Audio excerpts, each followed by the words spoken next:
कल की कथा में आपने सुना था कि भरद्वाज जी ने याज्ञवल्क्य जी से एक प्रश्न पूछा था। कहां? प्रयागराज में। उनके चरणों को पकड़कर पूछा था क्या? राम कवन प्रभु पूछे हूं तो ही कि राम जी कौन है। लेकिन आपने कल की कथा में दर्शन किया होगा, याज्ञवल्क्य जी ने एक बार भी ये नहीं बताया कि राम जी कौन है, बल्कि क्या सुनाया? शंकर भगवान के विवाह की कथा को सुनाया। कोई घर पर पंडित जी को बुलाए सत्यनारायण की कथा करने के लिए, और वो घर पर आकर मंत्र पढ़ने लगे किसके? फेरों के संस्कार के। तो आप कुछ देर बाद कहेंगे ना, पंडित जी सत्यनारायण की कथा के लिए बुलाए हो, कहेंगे ना। लेकिन यहां पर दर्शन करिए, पूछा है क्या राम जी कौन है? सुना रहे हैं शंकर जी की कथा। भरद्वाज जी ने एक बार भी बीच में ये नहीं पूछा कि मेरा प्रश्न कुछ और है। क्यों? कहने लगे कि हे गुरुवर, मैंने पूछा है राम जी कौन है। जब शंकर जी का विवाह सुनने में इतना आनंद आ रहा है, तो जब आप बताएंगे राम जी कौन है तो मेरा कितना आनंद आएगा। मैं इसलिए कुछ नहीं कह रहा, बस सुनाते रहिए। कथा कहती है मेरी मां, कथा में बैठने वाला श्रोता यदि मन से कथा को ना सुन रहा हो तो कथा नहीं सुनानी चाहिए। ये मत समझिए कि कथा सुनने से आपको ज्यादा आनंद आता है, श्रोता को नहीं। यदि आप लोग कथा को ध्यान से सुनते हैं तो हमारा आपसे भी ज्यादा आनंद आता है। और शंकर भगवान स्वयं कहते हैं, शंकर भगवान ने स्वयं कहा है कि ये कथा में बैठकर जो देवताओं के राजा है कौन? इंद्र। यदि इंद्र भी कथा में बैठकर ध्यान लगाकर कथा को नहीं सुन रहा है तो इंद्र जैसे देवताओं के राजा को भी कथा नहीं सुनानी चाहिए। क्यों? क्योंकि ये कथा हीरे से भी अधिक मूल्यवान है। गंगा में लोग जाते हैं किस लिए? अपने पाप को धोने के लिए, केवल पाप को धोने के लिए। गंगा पाप मोक्षणी है, भव से नहीं तारती है।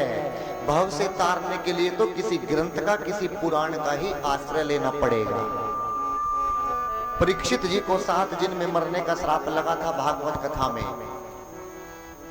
जब 7 दिन का श्राप लगा है मरने का, तो बताइए वो गंगा में स्नान करने क्यों नहीं गए? प्रयागराज क्यों नहीं गए? हरिद्वार क्यों नहीं गए स्नान करने? चारों धाम क्यों नहीं गए? कहां गए? कहां गए? सुकताल। शुक्र नहीं है, सुकताल है उसका नाम।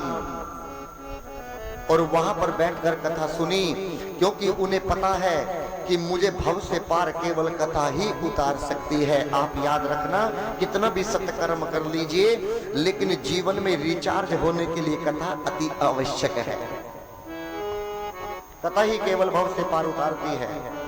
अब याज्ञवल्क्य जी कहते हैं कि हे भरद्वाज, मैं तुम्हारा मर्म जानना चाहता था।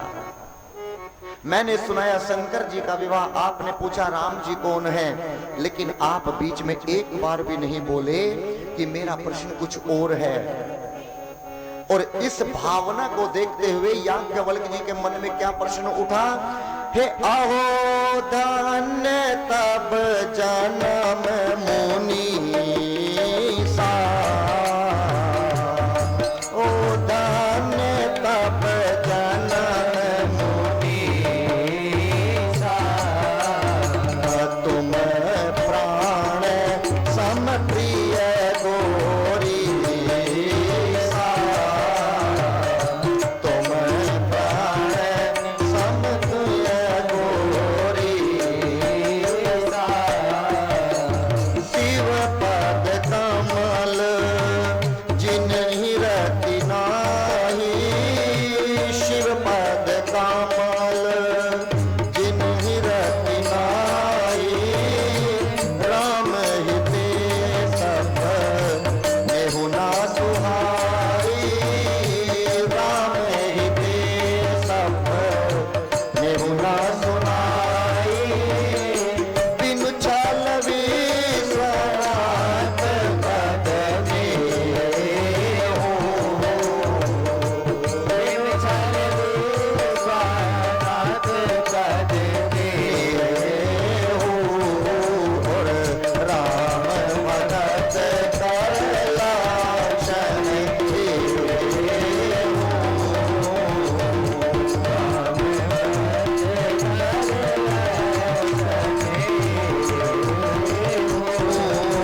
क्या कहा है?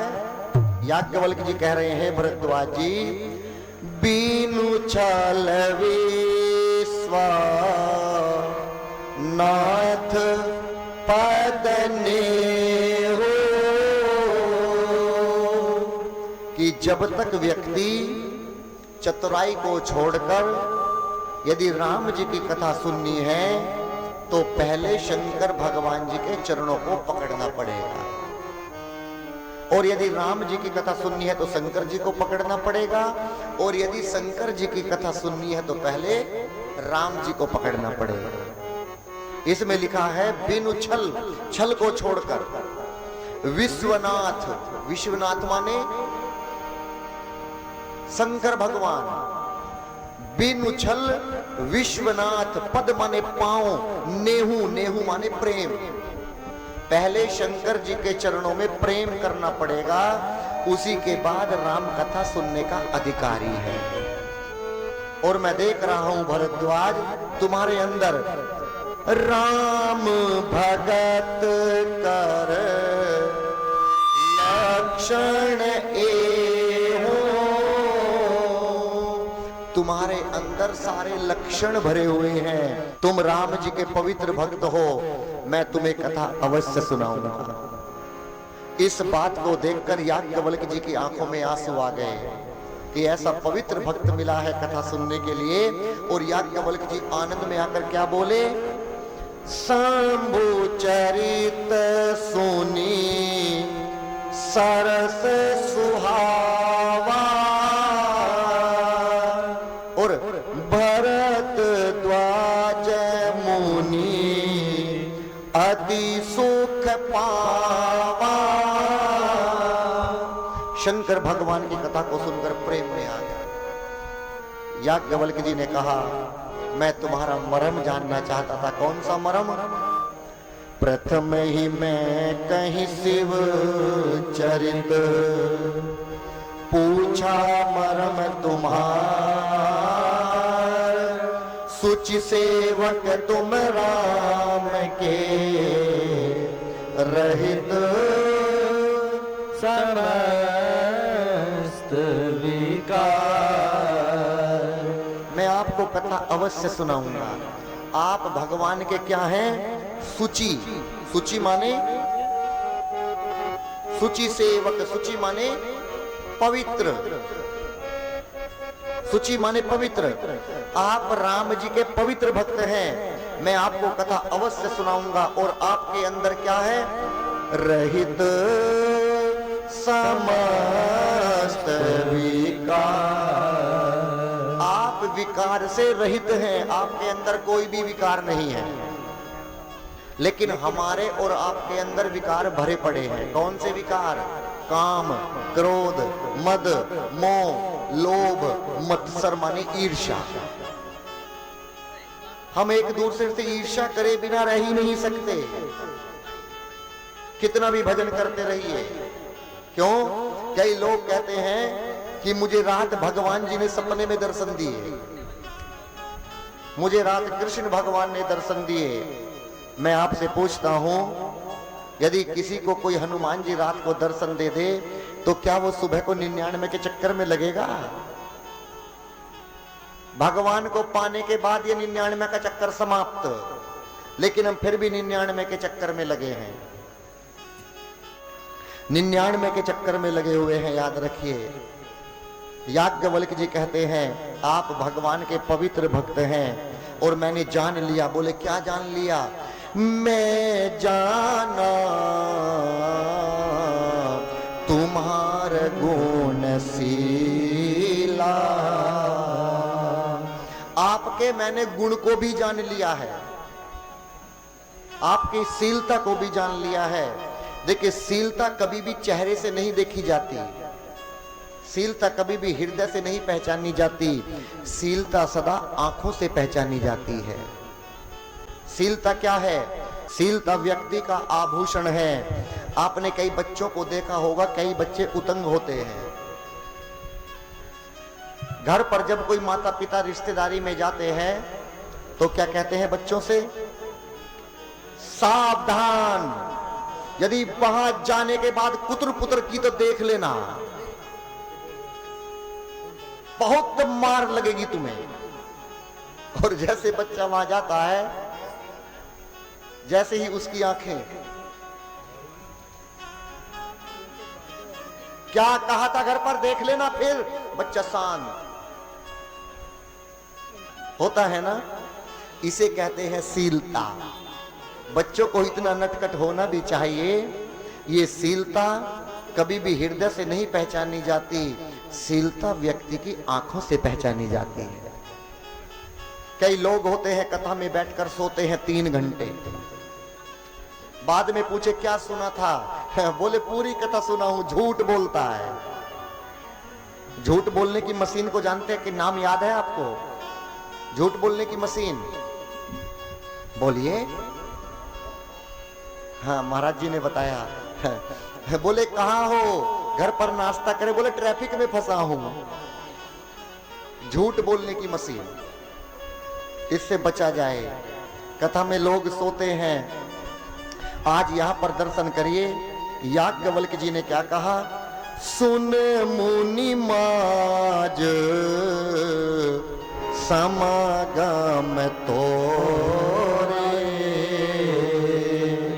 कहीं ना जाए जस सुख मन मोरे। जो आपके और मेरे बीच में आज सत्संग हो रहा है, ये मेरे कहने में नहीं आ रहा है। मुझे इतनी आनंद की अनुभूति हो रही है भरद्वाज जी कि बस पूछो मत। बोले कौन सी अनुभूति हो रही है? कि आप भगवान के प्रिय भक्त हैं। आपने कई बार देखा होगा कि जब शादी विवाह में लोग जाते हैं, तो शादी विवाह में जब बारात में से सवारी उतरती है बाराती, तो 10 इस कोने में खड़े होते हैं, 10 उस कोने में। जो पीने वाला बाराती होगा वो पीने वालों की मंडली में अपने आप चला जाएगा, ढूंढना नहीं पड़ेगा। जो फैटने वाला होगा वो फैटने वाले की मंडली में चला जाएगा। और जो भगवान का भजन करने वाला होगा वो भजनानंदी के पास अपने आप चला जाएगा। जाएगा कि नहीं जाएगा? ये कथा कहती है कि चिंतन क्या करना है कि हम कैसे लोगों से मिलने के बाद आनंद में उतर रहे हैं। यदि हम पीने वाले के साथ में जाकर हमें आनंद प्राप्त हो रहा है, तो हमारा प्रमाण पत्र बनाने की आवश्यकता नहीं है। इसका मतलब हम भी पीने वाले हैं। फैटने वाले के पास में जाकर, हमें मसाला खाने वाले के पास में जाकर आनंद की अनुभूति हो रही है, तो हम भी फैटने वाले हैं। और यदि हम भक्त के पास जाकर आनंद में उतर रहे हैं, तो हम भजनानंदी है। इसका सर्टिफिकेट बनवाने की आवश्यकता नहीं है। चिंतन क्या करना है कि हमें कैसे लोगों के पास में जाकर आनंद प्राप्त हो रहा है, ये चिंतन करना है। याज्ञवल्क्य जी कहते हैं, हे भरद्वाज जी, कहीं ना जाए जस सुख मन मोरे। आज मेरे कहने में नहीं आ रहा है, अब मैं तुम्हें कथा सुनाता हूं भरद्वाज जी। अब भरद्वाज जी को इस कथा को लेकर कहा गए हैं याज्ञवल्क्य जी कैलाश पर्वत। कौन सा घाट है? तीसरा घाट। और इस घाट का नाम है ज्ञान घाट। याज्ञवल्क्य जी कहते हैं कि एक बार शंकर भगवान परम राम गिरी बर कैलासु, परम राम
शंभो कृपाला।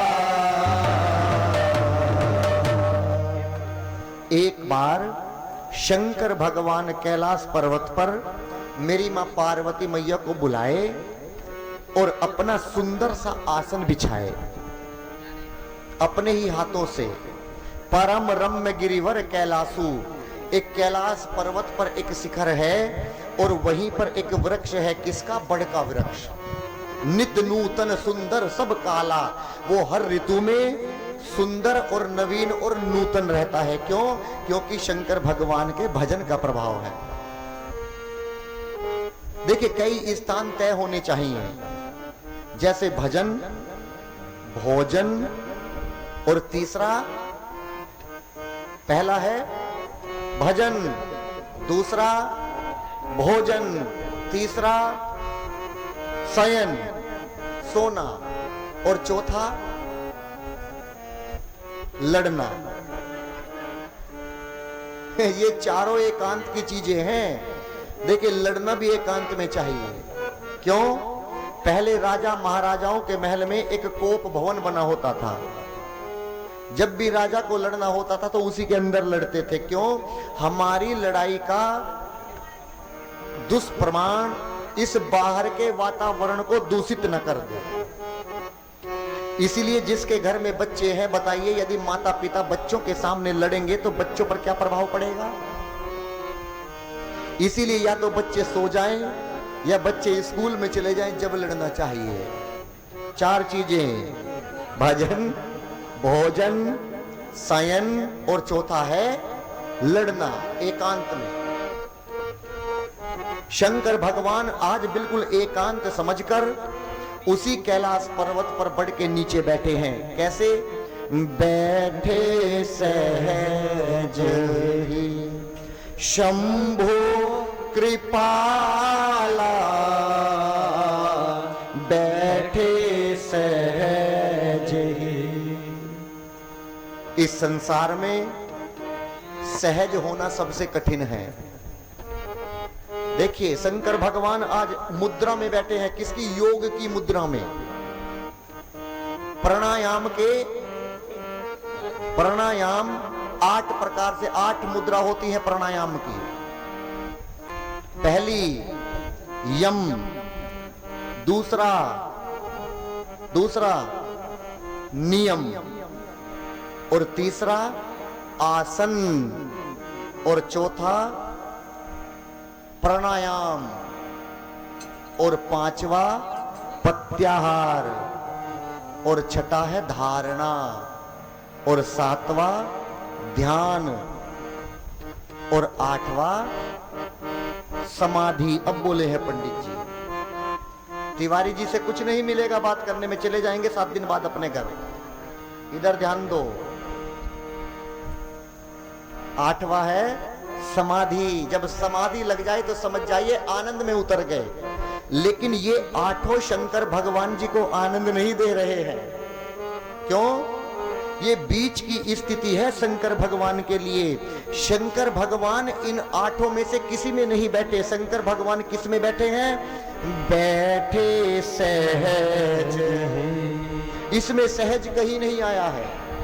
बैठे सहज ही शंभो कृपाला, बैठे सहज ही। शंकर भगवान शांत बैठ गए और उसी बीच में दर्शन करिए, मेरी पार्वती मैया आ गई।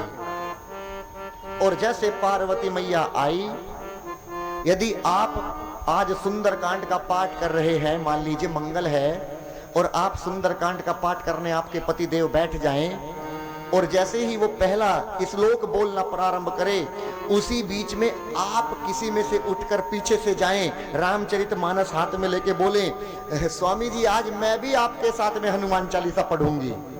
उन पति का जो आनंद आएगा वो कह नहीं सकते।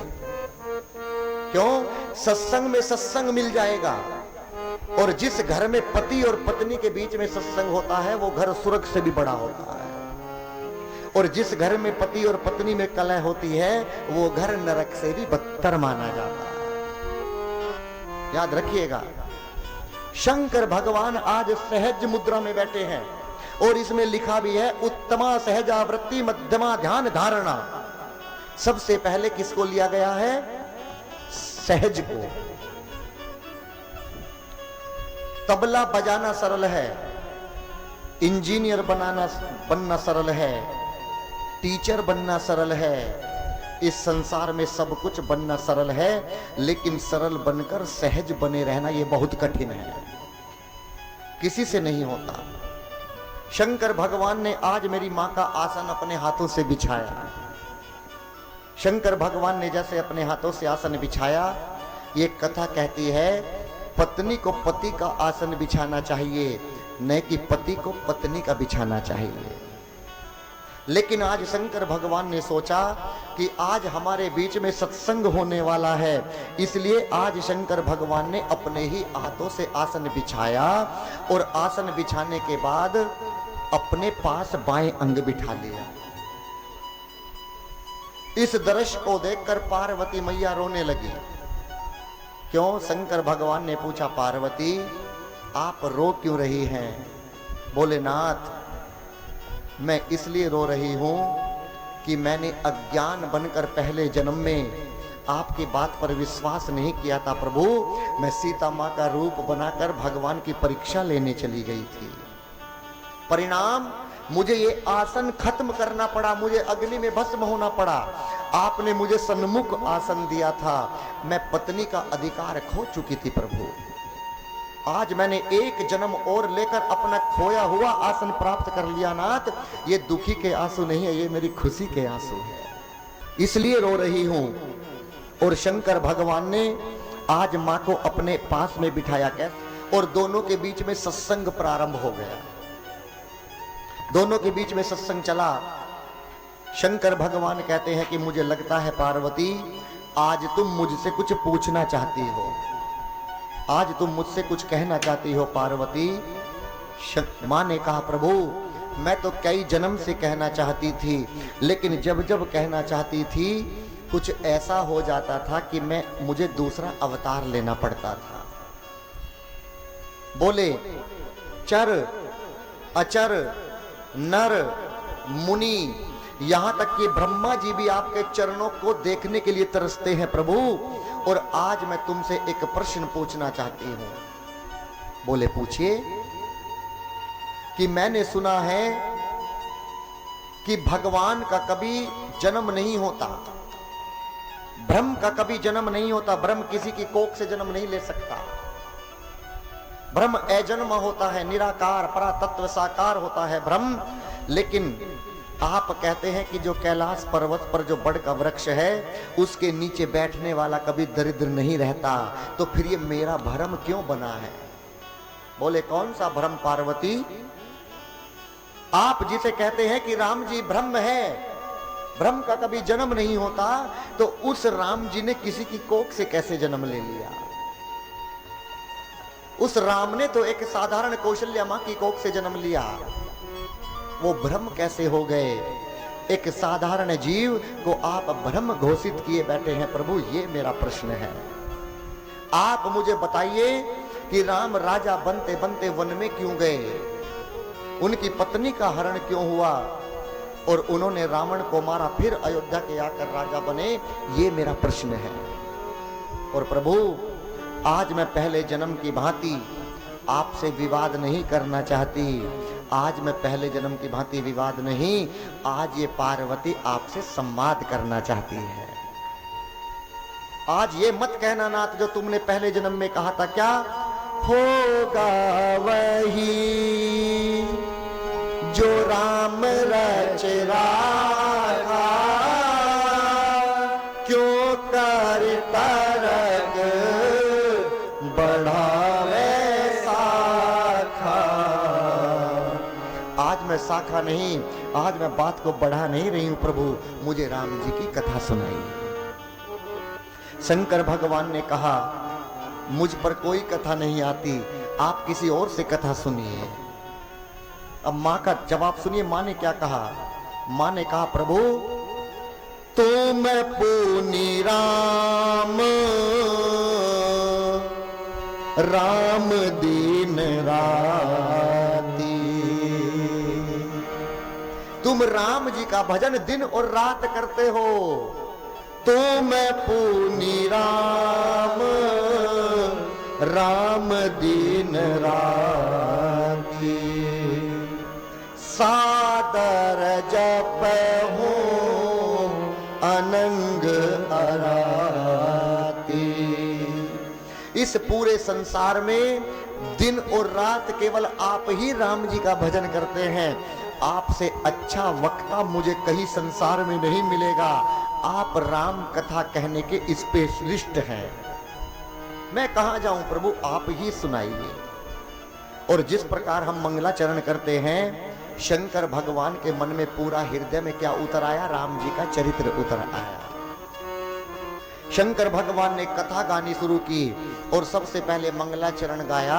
और कौन सी चौपाई गाई जो आप सब पर आती है? मेरे साथ में सब बोलेंगे, हे जी मंगल भवन अमंगल हारी, मंगल भवन अमंगल हारी, प्रभु सुदशरथ अजर बिहारी, प्रभु सुदशरथ अजर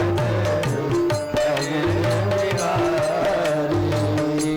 मंगल भवन अमंगल हारी, मंगल भवन अमंगल हारी, प्रभु सुदशरथ अजर बिहारी,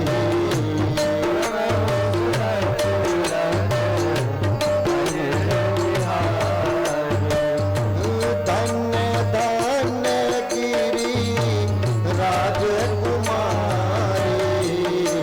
धन्य धन्य गिरि राजकुमारी, तुम समान नहीं कोई उपकारी, तुम समान नहीं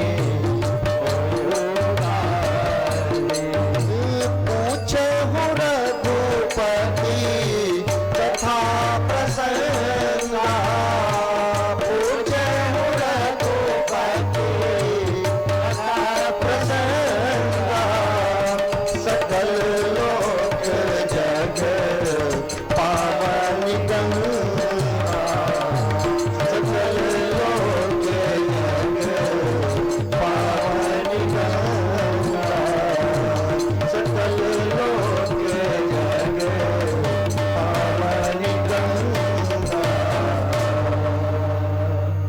क्या कहा शंकर जी ने? हर ही राम चरित सब आए, पुलक काट लो चन जल छाए। कब? जब पूछा कि राम जी कौन है, और क्या कहा कि हे पार्वती, धन्य धन्य गिरि राजकुमारी। बोले आप मुझे धन्य धन्य क्यों कह रहे हैं? क्योंकि आज तुम समान नहीं कोई उपकारी। क्यों? कि तुमने पूछहु रघुपति कथा प्रसंगा। और इस कथा को आज गाने से क्या होगा? सकल लोक जग पावनी गंगा। जो गंगा गौमुख से निकली है वो कहां तक गई है? गंगा सागर तक गई है। वो गंगा केवल उसके बीच के स्थान को पवित्र करती है। लेकिन आज जो तुम मेरे मुख से गंगा निकलवा रही हो, कौन सी गंगा? सकल लोक जग पावनी गंगा। आज ये राम जी की कथा सकल माने सब पूरे लोक को पवित्र करने वाली है पार्वती। इसीलिए धन्य धन्य गिरिराज किशोरी, आप धन्य हैं, आप धन्य हैं। शंकर जी के हृदय में पूरा ध्यान चरित्र उतरा और शंकर भगवान दो दंड के लिए कहां चले गए? समाधि में।